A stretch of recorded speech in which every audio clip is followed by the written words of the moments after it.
Amanda Seals versus 20 Black conservatives. This was the big story of the week. So I can't wait to hear everyone's take.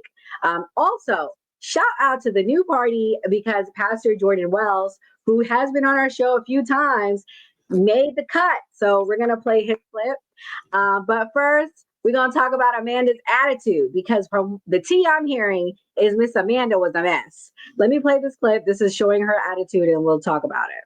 Attitude, I'm being direct to you. Domestic violence, women or men are even attacked. What is the first thing we say? It's like, you know what? It's not your what? It's not your fault. So that's what we do. We hold on to this narrative that, well, it's not our fault and the issues in our community are not our fault. And when the white man needs to give us something, the old white lady down the street is looking at me and I don't know why she got braids in her hair. And we focus on all these other stupid things that don't matter. We don't get to the root of the fact that we're killing each other at a higher rate than any other race. It is self-hatred amongst us. I believe that we can do that. That we, my cousin, my mom's cousin, coming from the church parking lot, and guess who stuck her up and robbed her at gunpoint? A Black man. I need you to get to the point. Like, so my I can point respond. is that no, and I'm not trying to be funny, unless like you said, we're gonna keep it respectful. Yeah, but you're monopolizing the whole conversation. I'm we're not not trying. being Okay, I'm able gonna let to... you speak, but let's not get the attitudes and stuff because you're my sister and I respect you. So I don't have an attitude. I'm being direct to you, but you're literally speaking this, and you're not going to do that with me either. So you're stating your point, and you've been stating your point for quite some time. So you have a reason for me to respond. Would you allow me to respond? So that's a better response. Go ahead. The response that I have for you is that everything you're saying does not exist in a vacuum. I actually agree with you in that, yes, there has been an incredible denigration of Black worth and Black pride in this nation. I think it's also very important to acknowledge what has contributed to that. And to state that it is only Black people that have contributed to that is a false flag. So we have to admit that. So in order to have this conversation around how we got here, you can't say, oh, well, we're caring about the white woman getting braids and that doesn't matter and this thing. All of that attaches. All of that is actually a very big part of the lack of worth of Black people. I'll ask you, do you think we're resilient?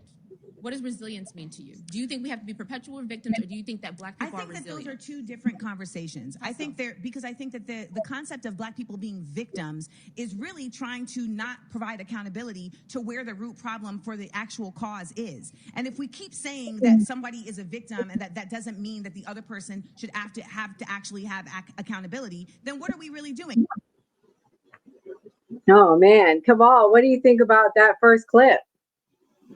Well, I watched the whole Jubilee thing with Amanda versus the 18 goddamn conservatives. Because at least two of them had sense. The rest of them was fucking coons. Who is your favorite?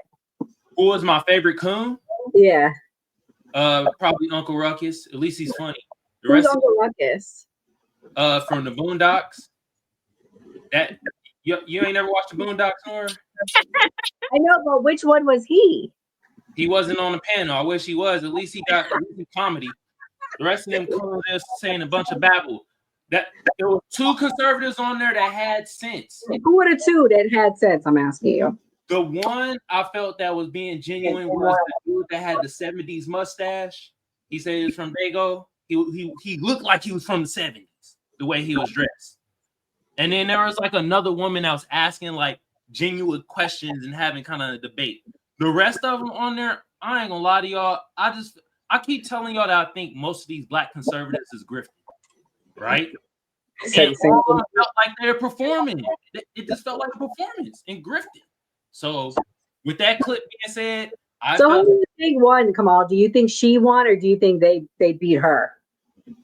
To be honest, I feel like she won most of the debate. I said this. Me and Mia said the same thing. Most of the debate, because at the end of the day, it's hard for me to take certain people serious when I know they're fucking performing and grifting to get their numbers up. That's why I said the two that I mentioned, I felt that they were having a genuine conversation and trying to have a debate and an understanding. The rest of them was on there with just, it felt like the pop balloon show where I'm like, y'all just on here just to get the numbers up. Shit, you're not on here trying to, you know what I mean, really find love and shit. Y'all on here bullshitting. Just how I felt with these 18 conservatives and 2 conservatives. Like, I just felt they was bullshitting. So that's just how I felt about it. Yeah, I gotta tell you what a conservative said later in my next part, Kamal. I'm gonna let Enzo go next. Enzo, what do you think about that clip? Do you think Amanda had a bad attitude? Oh, you muted, bro. We can't hear you. I forgot I was muted. I don't think she had a bad attitude. I mean, the girl was just like trying to dance around the question that she was just trying to ask and waste time. Like I've seen the Jubilees and everything like that, and it goes by that timer. So she's literally just trying to run out the clock for whatever reason, so other people can't come up there. I think honestly, with that Amanda had that one because she was literally just trying to get to the point and get to the question. Gray, what's your thoughts? I understand why Amanda got frustrated. I feel like it's like in these situations where it's a black liberal debating a black conservative, it always comes back to how horrible black people are. So I feel like it kind of like destroys the actual conversation and it hurts the black conservatives' credibility because like you're black. So if you're black and black people are this screwed up, why aren't you out there fixing it? Why are you just talking about it? So like that's what I think happens when is two black people and they're on different ideologies or different sides of the party. But great, bro. We already got our answer why they ain't fixing it. Because they only one person, bro. It's only one person. They can't. Speaking of that, Kamal, I want to tell you, he says he's not a black conservative, by the way. That's horseshit. He says that he's not a black conservative and don't call him that. For everyone talking, I'm referring to Andre Williams. He was on our show last week. Oh, Jesus Christ. I'm calling bullshit. Yeah, that's horseshit. I don't know what he was. He was rude. Yeah, he would have stopped talking. Same thing on Dana with the data. I thought like he couldn't really like have a conversation. You can't have a conversation if someone won't stop talking. He says he's a nationalist that happens to be black. He wants you to identify him as a nationalist who happens to be black. Well, he said that what he does is feed homeless. That's what helps black people. But y'all want to know something? Majority of people, y'all can look this up. It's a fact. Majority of homeless are not black. We take care of our own in the black community. That's fact. You can look it up. Majority of homeless is not black. So how is he helping the black community? I don't get it. I don't know, but enough about that nigga. Gray, Amanda Seals said that she's not a liberal though. She kept reiterating that she's a radical. Yeah, she's a radical. Yeah. So I just wanted to put that out there. Like I get what you're saying though, Gray. I'm not putting her in a box. I'm saying that the reason black Republicans get a bad rap, if there was some type of organization where it was people going to these depressed hoods or these projects and they were saying, okay, we go take all the little young thugs and we go get them an education. We go get them a trade job. Then it would be like, oh, okay, they really out there doing something. So like, that's what I'm saying in the situation because they're black. If they were white saying that, then it's just like, oh, okay, whatever. You're pointing out what you see, but you're black saying this. So it's like, it kind of puts the responsibility on that person, whether that's fair or not. Mm-hmm. Yeah. Mia, what's your thoughts on that one clip? Do you think that she had an attitude or do you think that she just felt surrounded and was cornered? I mean, I don't think she had too much of an attitude. It's hard to tell. I don't know her personally. I feel like when people are direct, and I get accused of this all the time, we come off bitchy, but we're not bitchy. We're just being direct. Like I'm asking you a direct question. There's no fluff. There's no filler. I'm asking a simple question. And it's very straightforward.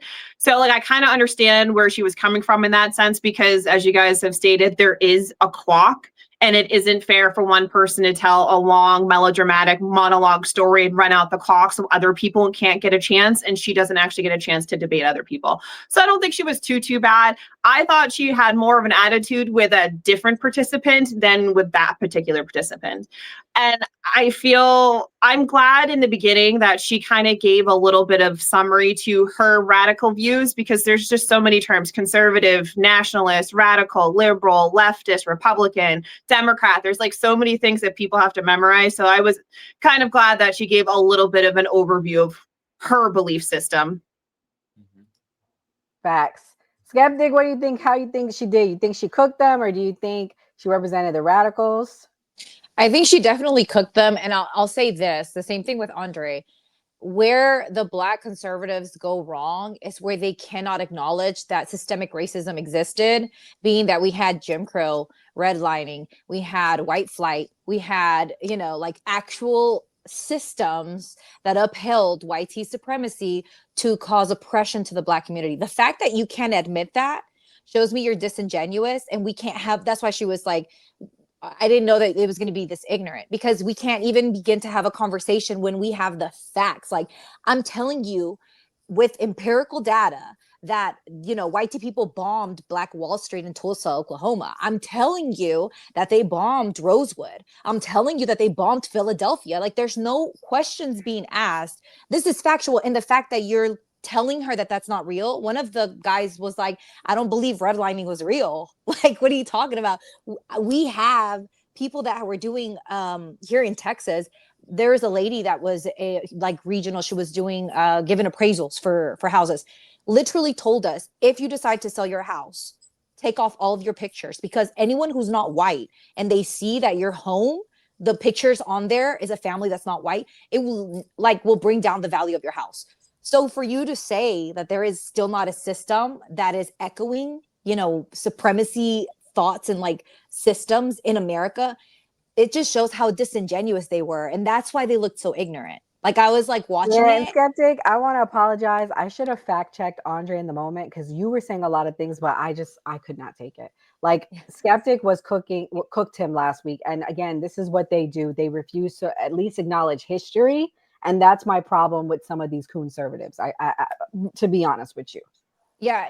And I think they don't, I'm not trying to give them tips, but I'm just saying, if you want to look smarter, you just you can't lie, because you're talking to a generation that knows. And to sit there and tell us that's not true is even the per capita argument. White men only make up 29% of the population. Why are they still holding over 62% of government positions? Political positions here in America are filled 62% by white men per capita, right? That is overwhelming according to what they make up in the population. So you can't tell me, speaking factually, that it's not still here. So even trying to have a conversation with someone is kind of hard. I think that's where I was listening to Amanda Seales, and I always liked her, but I was applauding her, because I'm finally someone says the things that are so obvious, and the Black conservatives had no rebuttal. All they could say was nope, it's not true. And same thing she said, just because you say it's not true doesn't mean it's not real. That's not a fact. I agree.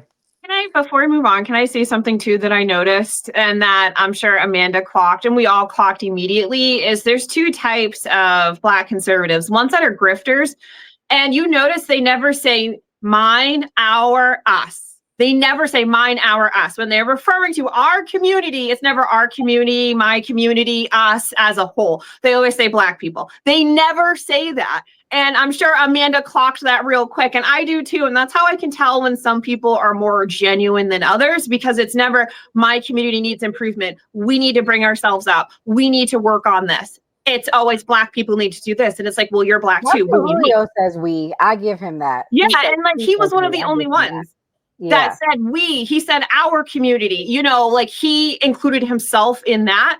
And that's really, in my opinion, when you listen to Black conservatives, if they don't use, us, mine, our, they're not